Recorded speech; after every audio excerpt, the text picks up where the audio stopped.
Hello, my band of crew, and welcome back to the channel. Today's video is a request, the origin of Crash Bandicoot's tattoos from the Radical games. If this is your first time coming to the channel, I release Crash Bandicoot content every weekend. We discuss lore, theories, news, we do tier lists, we do interviews, I have a Crash Bandicoot podcast, and in the comments section, if you do request a topic, I may do a video about it, just like today.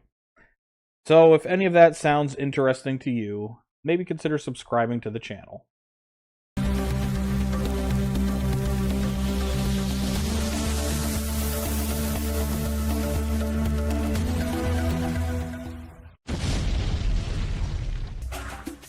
So in past videos, I have said that I saw either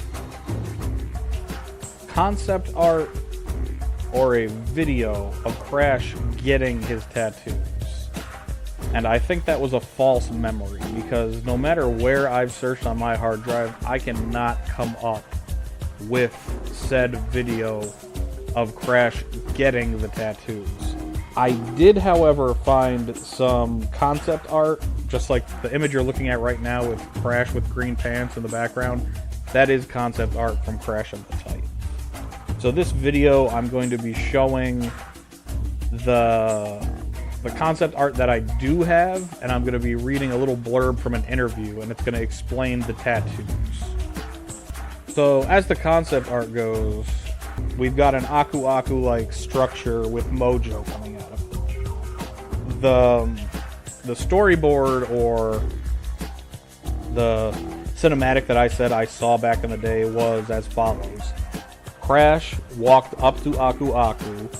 Aku Aku shot a beam of Mojo at Crash, and then Crash's gloves burnt off, and the tattoos appeared. So the tattoos were Mojo. And then when Crash jacks the Titans, the same tribal-like tattoo patterns that are on Crash's arms also go onto the mutant that he is jacking, the Titan. So just going by the concept art, I believe that this is the area that you went into, and then you would stand in between these two Aku Aku-like structures.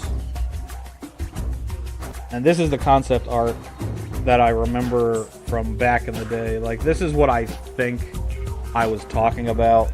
It's Crash, and he's walking up to the idol Aku Aku. And again, in more concept art here, you can see that Crash did indeed have his gloves at some point during the development of the game. So there's Crash with his gloves. He would walk up to Aku Aku, and then he would get infused with the Mojo energy and get his tattoos. The only other information we have on the tattoos would be coming from the game on Crash Bandicoot Village, which was the tattoo parlor, where they shaved the fur off of Crash, and you actually have a tattoo gun that you're making tattoos on Crash. But that isn't what's happening in the actual game. The tattoos are Mojo magic infused onto Crash's fur. So it's not like Crash is actually getting ink tattoos. And then I've got two excerpts from an interview. It said, "What could have been. According to an interview with Kirsten Forbes of Radical Entertainment, the game was going to go into greater detail about the entity of Mojo and use it to explain some of the changes in the character designs." And then Kirsten says, "After years and as many developers, the world of Crash has had many characters with different styles. We wanted a unified and modern style for the main character cast.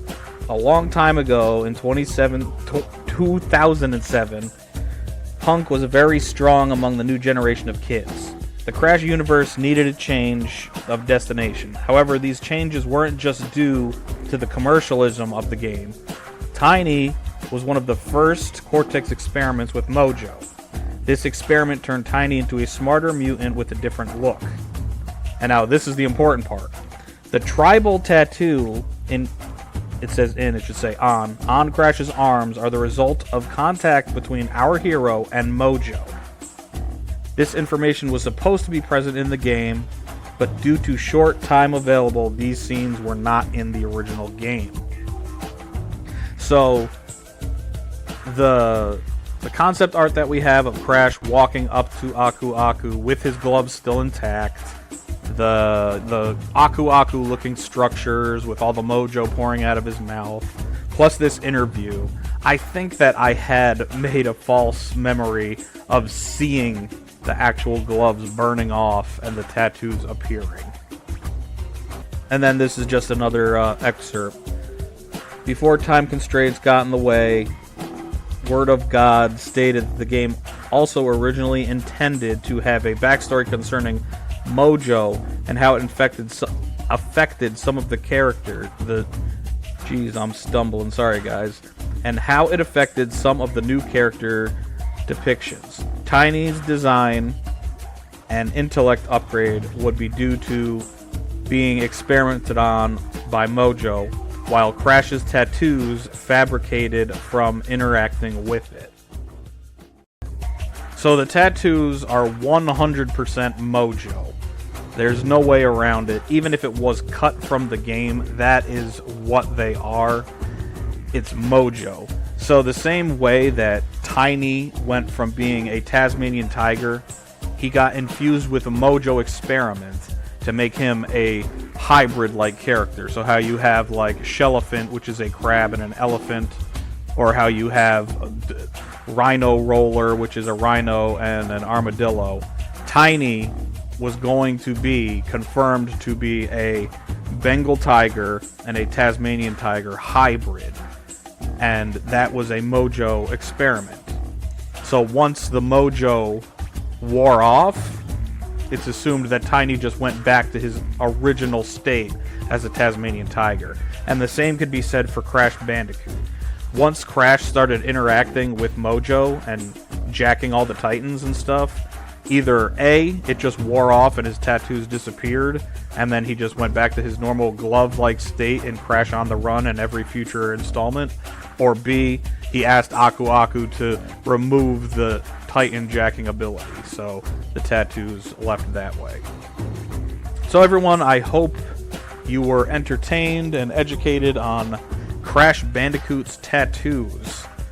If you have any more questions regarding the tattoos, put them in the comments section. I'll try and answer them to the best of my ability.